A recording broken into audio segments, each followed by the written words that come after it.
नीचे 2-3 महिलाएं बैठ के बात कर रही। पहली वाली ने दूसरी वाली से कहा, बोले बहन तुम्हारी उम्र कितनी हो गई? तो उसने कहा कुछ नहीं, मैं 30 साल की हूँ, जबकि 40 का आंकड़ा पार कर चुकी थी। दूसरी वाली ने बताया, बोले मैं तो 25 की हूँ, जबकि अर्धशतक ठोक चुकी थी। मैं से रहा नहीं गया, मैं धड़ाम से नीचे गिर पड़ा। वो बोली क्या कर रहे हो? मैंने कहा मैं जन्म ले रहा हूँ।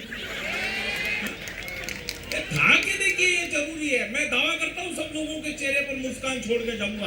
बहुत ही मस्त रहने वाले लोग। एक बात कहना चाहता हूँ, इतने अच्छे श्रोता और इतने बढ़िया श्रोता मैंने कश्मीर से लेकर कन्याकुमारी तक नहीं देखे। और हालांकि सही बात यह है कि मैं इतना दूर दूर तक गया भी नहीं है। अच्छा, जिला प्रशासन के लोग बैठे हुए हैं, डीएम मैडम बैठे हुए हैं, इधर हमारे और दूसरे अधिकारी बैठे हुए। सर आप पोस्ट पर हैं। हालांकि सर पोस्ट पर मैं भी रहा था। 8वीं क्लास में सर 5 साल मॉनिटर रहा था। है नहीं, सही बता रहा हूं। मैं तो अपने कार्यकाल को आगे बढ़ाना चाहता था। प्रधान अध्यापक ही मेरे पास आ गए और पूरे इतने लंबे हाथ जोड़े, बोले हमारे ऊपर दया करो, अपने घर की तरफ प्रस्थान करो। तो मैं उनके ऊपर दया करके ससम्मान अपने घर पे आया। है नहीं, सही बता रहा। वो मैं तो कॉन्फिडेंस का आदमी था। वो संस्कृत के अध्यापक ने मेरे को कहा, बोले संस्कृत पढ़ रहे हो, कुछ आता जाता है नहीं है? मैंने कहा बिल्कुल आता, आप टेस्ट ले लो, अभी पता चल जाएगा।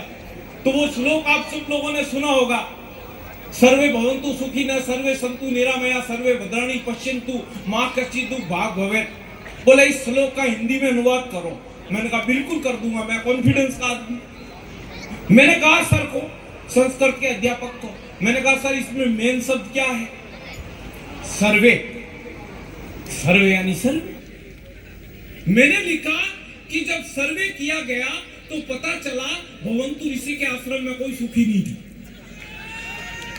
सर्वे संतु निरामया, मैंने कहा सर ये सर्वे संतु और निरामया ने मिलके किया था। सर्वे भद्राणि पश्यन्तु, मैंने कहा कि सर सर्वे तो भद्राणि और पश्यन्तु का भी हुआ था।